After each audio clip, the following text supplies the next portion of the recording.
Hello everyone, welcome to Bytewise, and this video is going to be specially for the students of NAML who have been just selected for the spring batch 2021. So this video is dedicated to those students and anyone who is interested in taking admission in NAML as well. So start करते हैं. सबसे पहले तो ये कि let me congratulate you guys on being selected in National University of Modern Languages, and secondly ये कि the rules that I'm about to explain, these rules are such that आपको काफ़ी बार ऐसे होता है कि बताए नहीं जाते. लाइक सेमेस्टर के स्टार्ट में यूजुअली या आपको कोऑर्डिनेटर बताता है या ओरिएंटेशन में आपको बताते हैं, but these are the things that usually get left out. यहाँ तक कि फाइनल ईयर स्टूडेंट्स को भी एंड पे आके पता लगती हैं ये कुछ चीज़ें, वो बस गुजारा करके चल रहे होते हैं. सो कीप कीन आई, और in case you guys need any help और you don't understand anything, feel free to comment down below. और बाकी you guys can take notes as well, and this is applicable for all campuses of NAML. So let's start. So juniors, welcome to NAML, and I want you guys to make this opportunity the like I want you guys to make the most out of this, okay?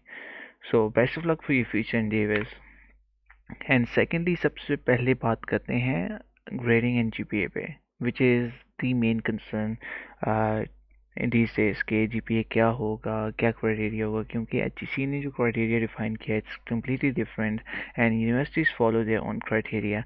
and GPA calculate कैसे करना है, SGPA कैसे calculate करना है, CGPA कैसे करना है, and what is relegation and probation. We're going to talk about those sort of things.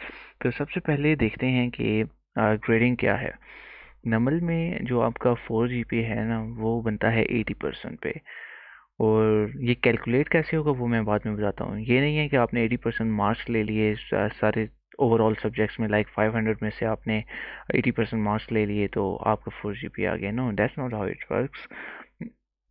There are certain things that you need to keep in mind.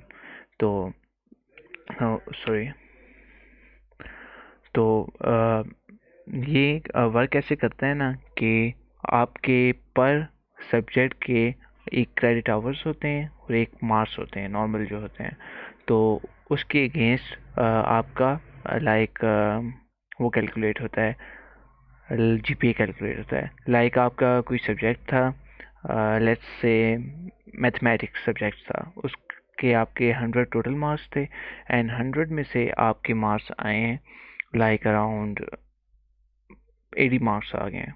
ठीक है, तो 80 मार्क्स फिर आप यहाँ पे लुकअप करोगे, यहाँ पे 4 GPA आ जाएगा आपका. फिर आप आगे उसका देखोगे कि उसका लाइक क्रेडिट आवर्स कितने हैं. मैं आगे इसको लाइव एग्जांपल में भी शो करूँगा, बल्कि let me just show this. Okay, तो ये सिनारियो होता है. लेट्स जस्ट से कि ये आपका सब्जेक्ट है introduction to information communication technology.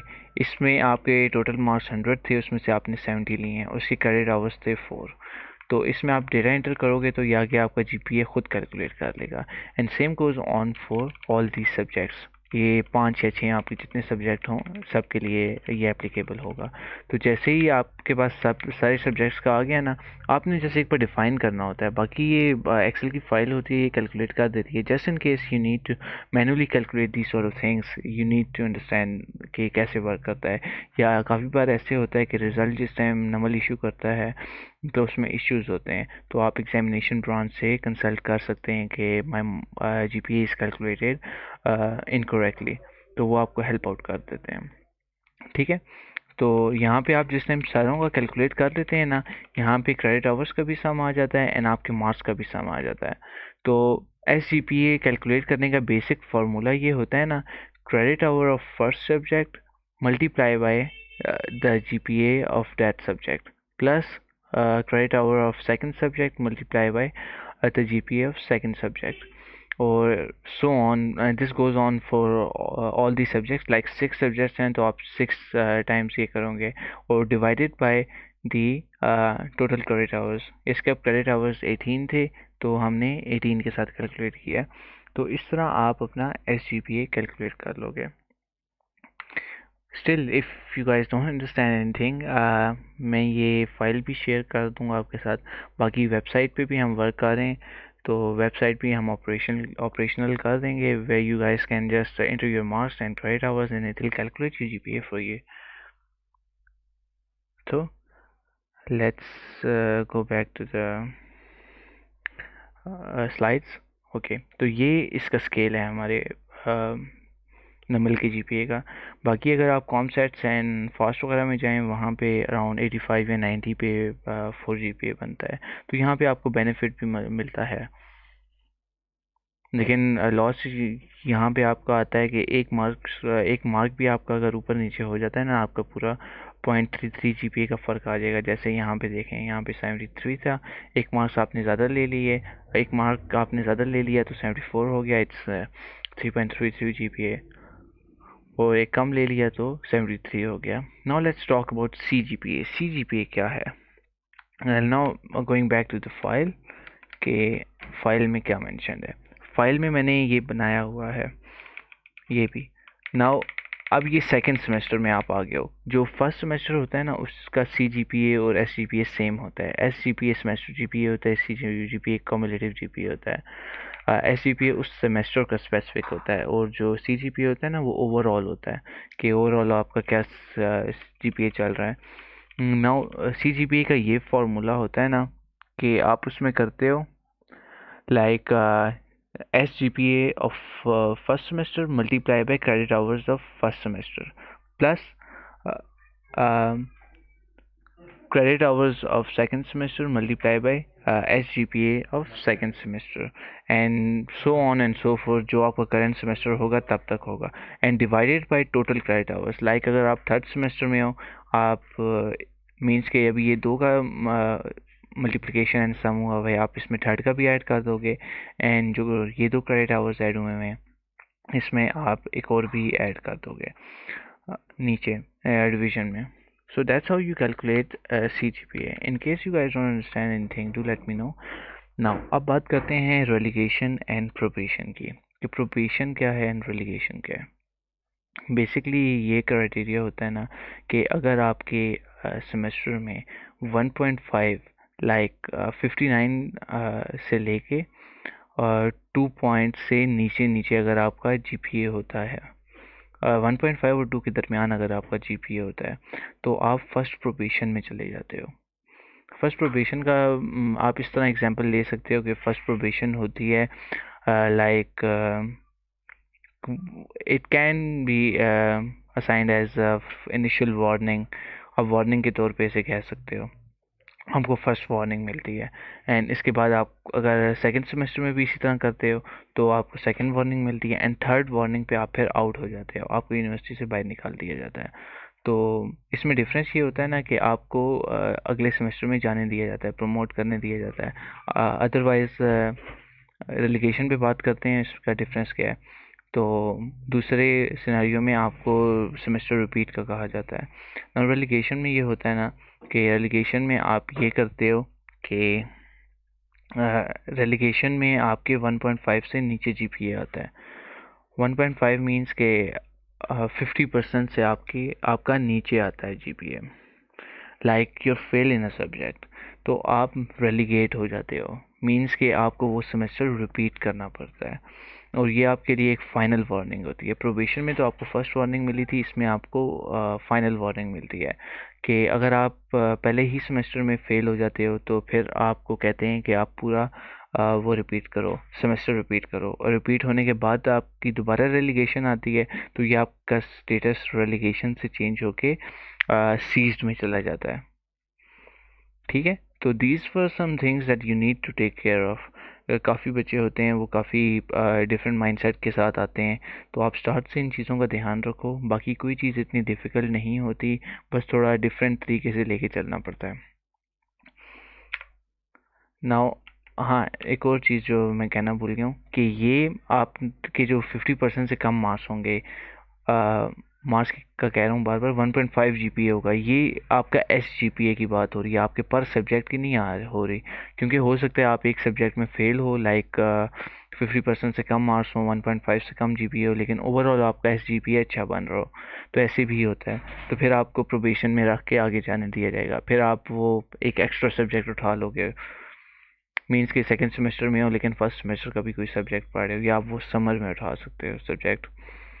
Summer में पर सब्जेक्ट की अराउंड 10 या 13,000 फ़ी देनी है आपको देनी पड़ती है। और स्प्रिंग में हो या फॉल में हो, आप सिर्फ उसमें इम्प्रूव कर सकते हो। समर में सब्जेक्ट्स ऑफर होते हैं। नाउ अब मास डिस्ट्रीब्यूशन की बात करते हैं। मास डिस्ट्रीब्यूशन कैसी है नमल की? नमल में इस तरह वर्क करता है ना कि आपके 50% जो मार्क्स होते हैं, लाइक 100 मार्क्स हैं, 100 मार्क्स में से आपके 50 मार्क्स जो हैं वो डायरेक्ट आपके फाइनल टर्म एग्ज़ाम्स होते हैं, एंड टर्म एग्ज़ाम्स जिन्हें कहते हैं। और उसके अलावा जो 30 मार्क्स हैं, 30% मार्क्स हैं, वो होते हैं मिड टर्म के। लाइक ये दोनों तो एग्ज़ाम्स ही हैं, ये स्ट्रेट मार्क्स हैं, इसमें कोई ऐसी वो नहीं है, चेंजेस वगैरह नहीं है। 80 मार्क्स आपके ऐसे हैं। अब 20 मार्क्स जो हैं, अब ये जो 20 मार्क्स हैं ना, ये टीचर के हाथ में होते हैं। अब वो इसको असाइनमेंट्स में डिवाइड कर सकता है, क्विज़ेस में डिवाइड कर सकता है, अटेंडेंस में डिवाइड कर सकता है, एंड एवरीथिंग। ये टोटली टीचर के हाथ में है। हो सकता है कि वो आपको 0 दे दे, हो सकता है वो आपको 20 दे दे। तो इस चीज़ का आपने काफ़ी ध्यान रखना है। क्विज़ेस टाइम पे दें, असाइनमेंट सारी टाइम पे दें। और बाकी ये है कि डेली का डेली आप लोग काम करते रहो। कुछ भी इतना डिफ़िकल्ट नहीं होता, हर चीज़ हो जाती है लेकिन आपने डेली करनी है। क्योंकि ये आप लोग सारे आए होंगे उससे, एनुअल सिस्टम से। एनुअल सिस्टम में ये होता था कि हम आखिरी हफ्ते में पढ़ लेते थे और हो जाता था, लेकिन सेमेस्टर सिस्टम में ऐसे नहीं होता। थिंग्स वर डिफरेंटली है। तो आगे मूव ऑन करते हैं। नाउ LMS के काफ़ी बच्चे पूछ रहे थे कि LMS का हमें एक्सेस मिलेगा या नहीं। नाउ जिस टाइम हम भी मींस के ऑफलाइन पढ़े थे तो हमें भी LMS का एक्सेस नहीं मिला था, ये ऑनलाइन हुए तो तब मिला। और LMS का ये सिनारियो होता है ना कि LMS में आपका जो सिस्टम आईडी है वो आप इंटर करते हो, वही पासवर्ड होता है आपका। फिर आप जाके चेंज कर लेते हो, ठीक है। लाइक नमल S191000, ये आपका लाइक यूज़र नेम है और यही पास है, ये इसी को आप यूज़ करते हो। लेकिन वो एक्टिवेट नहीं हुआ होता, वो कोऑर्डिनेटर एक्टिवेट करता है। और in case you guys forget the password, फिर आप कोऑर्डिनेटर का रूम विजिट करते हो, वो आपको रिकवर कर देगा आपका पासवर्ड। नाउ अभी हमारे ऑन साइट क्लासेस होंगी तो आपको LMS का एक्सेस नहीं दिया जाएगा, और ना ही आप लोगों को LMS ओपन करने की ज़रूरत है। सारा कुछ ऑफलाइन होगा। इन केस कुछ ऑनलाइन होता है तो आप लोगों को बता दिया जाएगा। नाउ एक और चीज़ इसमें डिस्कस करते हैं कि नमल में कुछ पोर्टल्स टाइप बने हुए हैं। Let me just open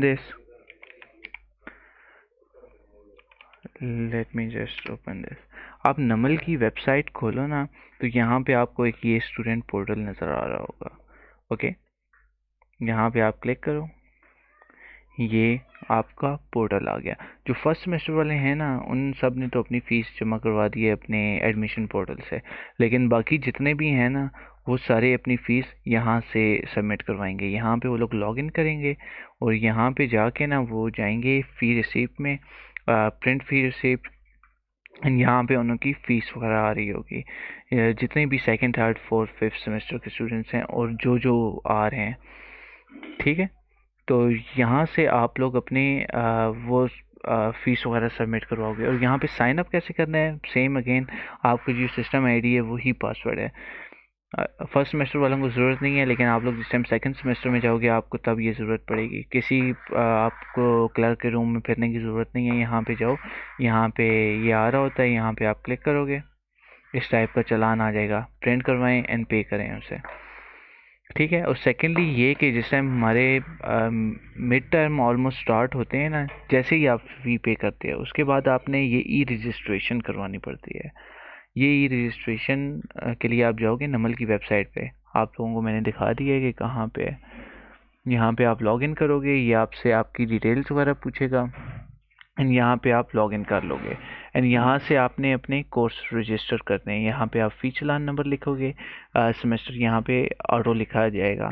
in case नहीं आ रहा तो यहाँ पे आप सेलेक्ट कर दोगे। अभी मैंने ऑलरेडी किए हुए, इस वजह से मैं दोबारा ऐड नहीं कर सकता।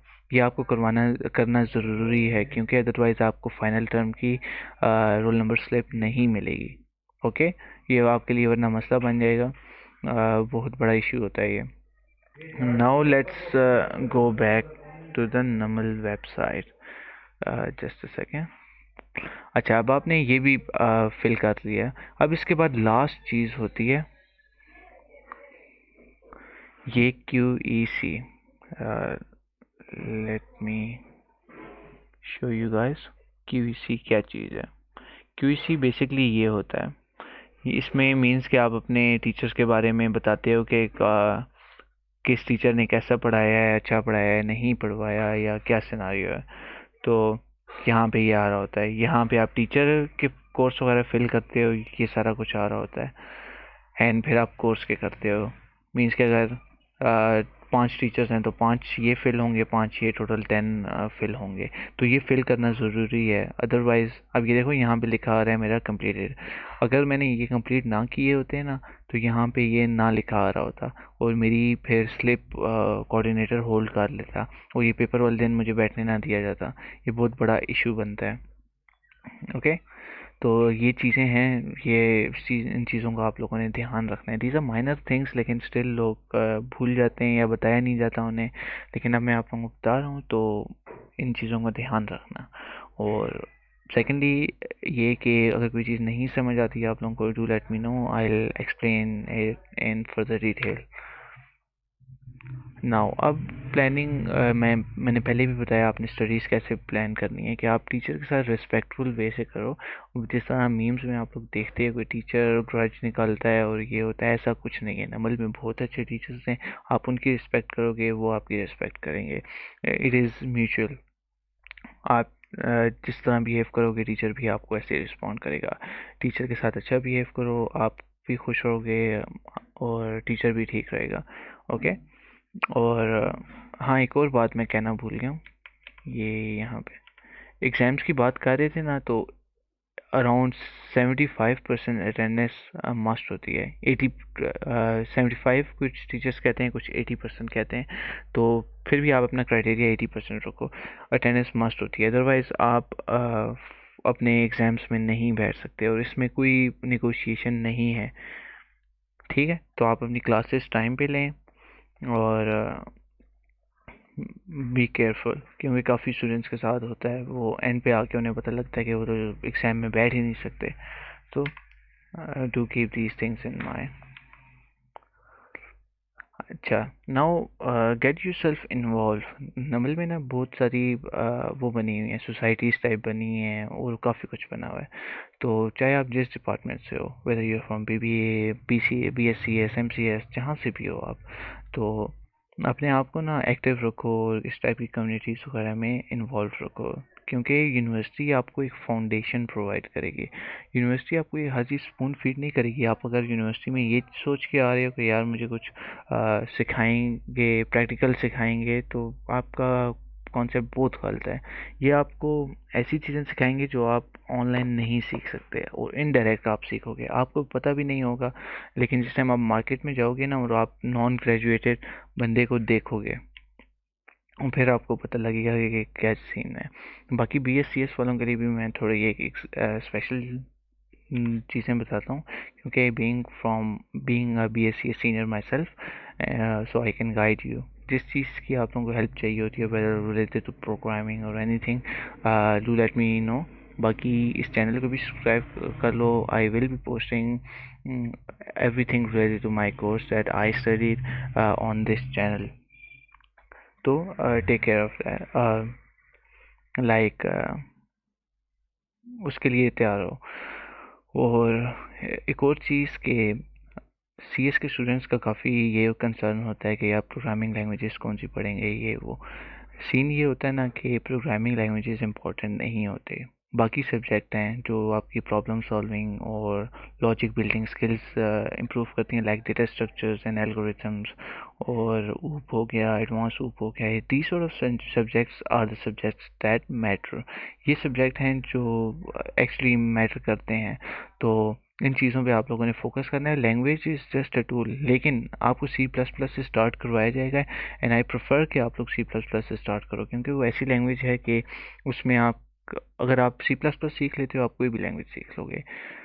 थोड़ी डिफरेंट है, आप सिस्टम सीख रहे होगे, आप कहोगे यार पाइथन हम क्यों नहीं सीख रहे ये वो, लेकिन B S C plus plus is more important in practical life. So keep that in mind.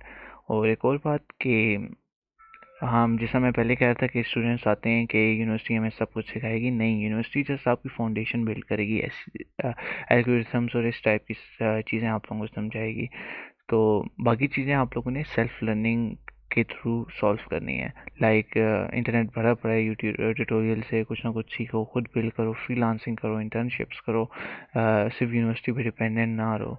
University आप बहुत अच्छा एरिया अपनी स्किल्स को इम्प्रूव करने का, लेकिन this is not the primary thing. Primary thing is your self. और communities होती हैं, Microsoft learn student ambassadors, Google DSC, अगर आप मेन कैंपस में हो तो गूगल डीएससी हमारे कैंपस में भी एक्टिव है।